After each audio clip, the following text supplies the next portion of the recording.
Hello दोस्तों, मैं विक्रांत आपका अपने YouTube channel study with Vikrant में स्वागत करता हूं। और दोस्तों, हम आज इसमें पढ़ेंगे मंत्रिमंडलीय समिति। मंत्रिमंडलीय समिति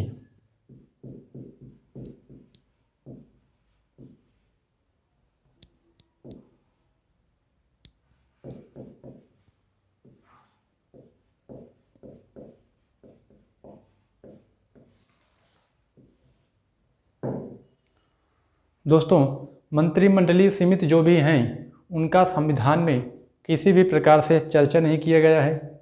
उनका संविधान में चर्चा नहीं किया गया है। यह गैर संवैधानिक संस्थाएं हैं। गैर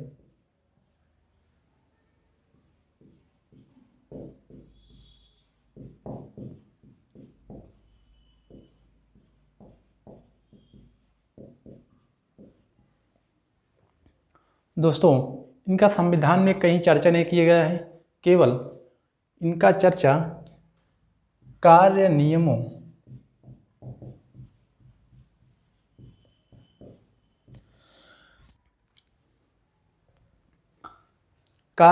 के लिए इनकी स्थापना की चर्चा की गई है। Transaction of business rule, transaction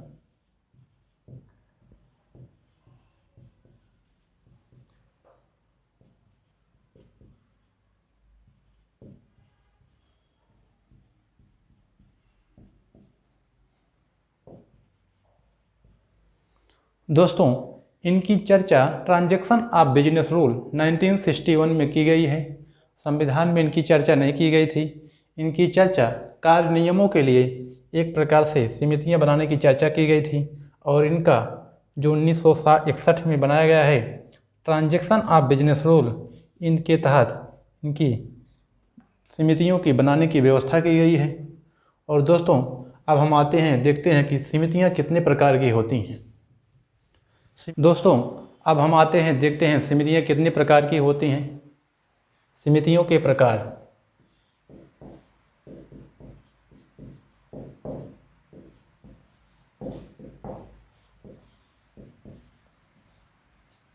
दोस्तों, समितियां दो प्रकार की होती हैं। एक होती हैं अस्थायी समितियां और दूसरी होती हैं तदर्थ समितियां। पहली है अस्थायी समिति,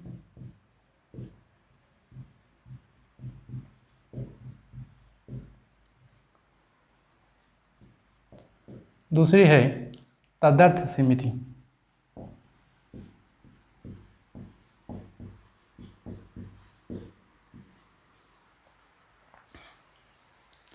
दोस्तों, अस्थायी समितियां वे समितियां होती हैं जो हमेशा रहती हैं। और तदर्थ समितियां वे समितियां होती हैं जो किसी विशिष्ट कार्य के लिए, विशिष्ट समय के लिए बनाई जाती हैं। यदि इन्हें प्रधानमंत्री को लगे कि ऐसी आवश्यकता है कि तदर्थ समितियां बनाई जानी चाहिए, तो प्रधानमंत्री तदर्थ समितियां बना सकते हैं। और इनकी अध्यक्षता यदि प्रधानमंत्री हैं कि समिति की अध्यक्ष यदि प्रधानमंत्री उसमें शामिल हैं तो प्रधानमंत्री करेंगे। यदि प्रधानमंत्री नहीं होंगे तो उसमें गृह मंत्री तथा और वित्त मंत्री भी इसमें शामिल हो सकते हैं। दोस्तों, अस्थायी समितियां हमेशा रहती हैं, हमेशा।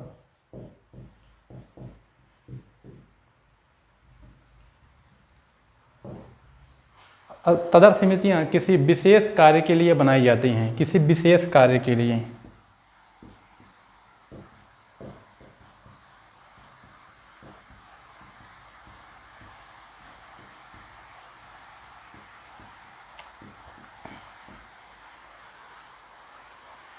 दोस्तों, कुल इसमें अस्थायी समितियों की संख्या 3 से लेकर के 8 तक हो सकती है। इनकी संख्या 3 से लेकर के 8 तक हो सकती है। और हम इस समय देखते हैं, वर्तमान समय में तो कुल मिलाकर 8 समितियां ही हैं। और इसे हम एक एक करके देखते हैं। 8 समितियां इस समय कार्य में हैं और इसे हम देखते हैं। एक है राजनीतिक मामलों की समितियां,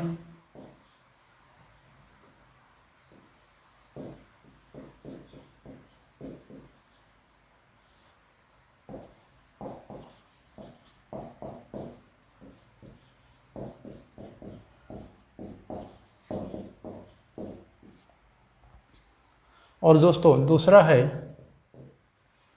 आर्थिक मामलों की समिति।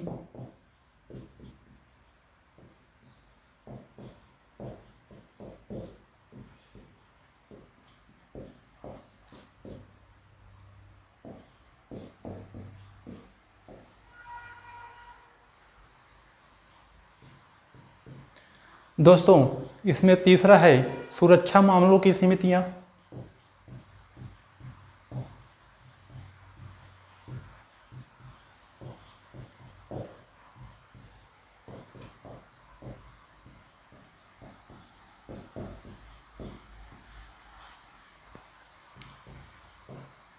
और दोस्तों इसमें हम चौथा देखें तो आवास संबंधी मामलों की समितियां।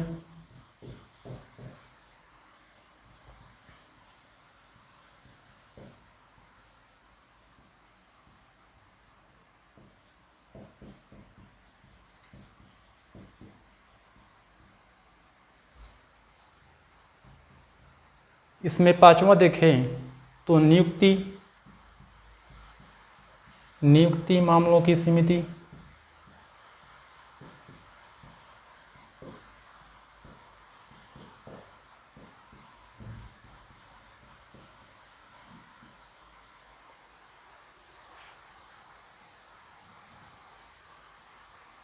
और दोस्तों हम छठा देखें तो छठा कह सकते हैं हम संसदीय।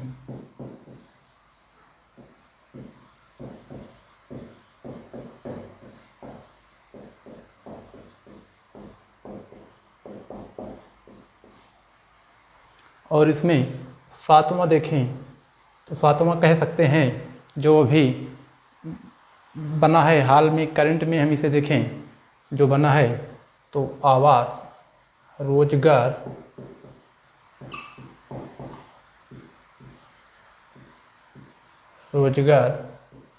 और कौशल।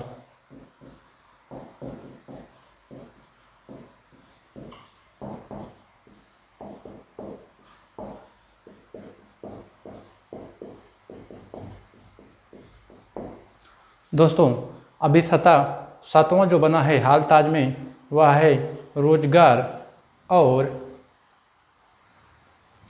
कौशल मामलों की समितियां। और दोस्तों इसमें हम आठवां देखें तो पहला हम साफ कर देते हैं, तब आठवां देखते हैं। आठवां है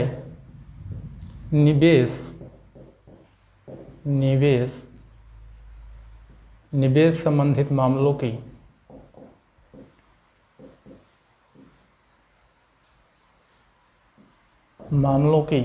समिति।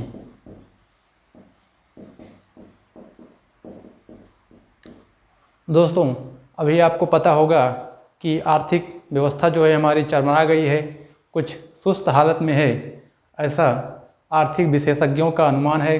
और रेटिंग भी जो रेटिंग आती हैं वो भी बताती हैं। तो प्रधानमंत्री जी निवेश को बढ़ावा देने के लिए ऐसी समितियों की नियुक्ति की हैं, अर्थात निवेश संबंधी मामलों की नियुक्ति की हैं 2019 में। और इसमें रोजगार और कौशल मामलों की भी समितियां बनाई गई हैं, 2019 में बनी हैं। और दोस्तों कुल 8 समितियां बनाने का प्रावधान है। इस प्रकार से 8 समितियां इस समय कार्य में हैं। और दोस्तों अब हम देखते हैं कि इनके कार्य क्या हैं।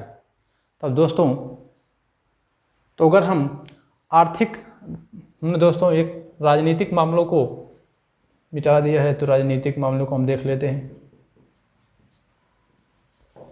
दोस्तों जिस भी मामलों की समितियां होंगी वह उन्हीं प्रकार से कार्य देखेंगी।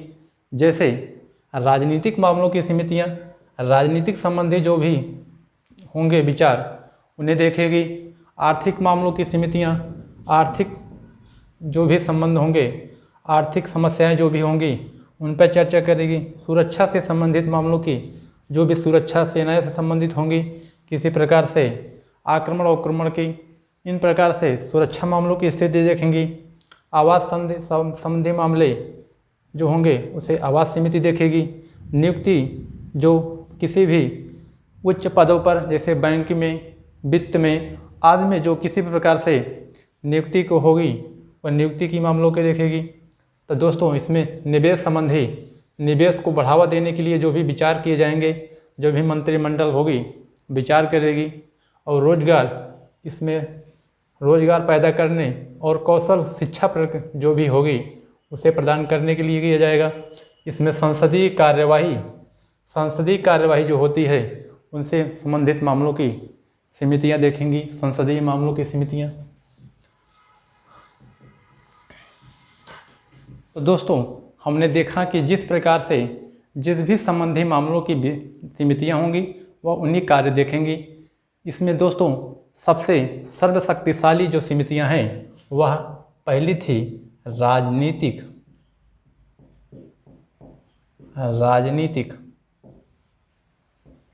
मामलों की समिति।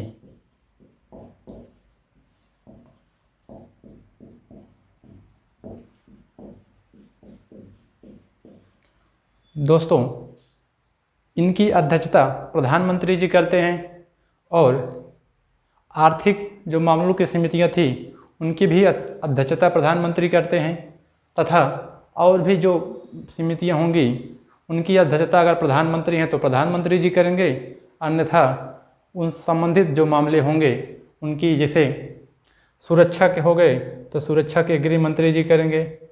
तो इस प्रकार से जिस भी मंत्रालय का संबंध होगा उस प्रकार के मंत्री जो होंगे उनका अध्यक्षता करेंगे। तो दोस्तों, हम देखते हैं राजनीतिक मामलों की जो समितियां हैं इनकी अध्यक्षता प्रधानमंत्री जी करते हैं। इनकी अध्यक्षता प्रधानमंत्री करते हैं और इसे सर्वशक्तिशाली सबसे माना जाता है, सर्वशक्तिशाली।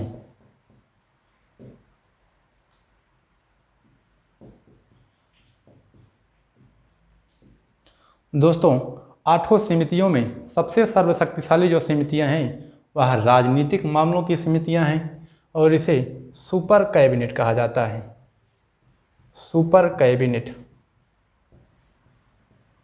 दोस्तों, कल हमने पढ़ाया था कि मंत्रिमंडल और किचन कैबिनेट क्या है, मंत्रिमंडल क्या है। तो आज हम इसमें एक नया शब्द मिल रहा है, सुपर कैबिनेट।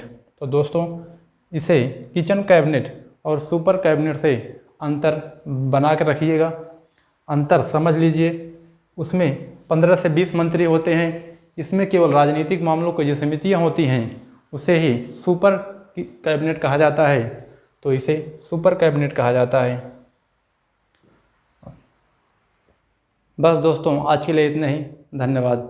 दोस्तों, हमारे चैनल को लाइक, सब्सक्राइब और शेयर करना मत भूलिए। जय हिंद।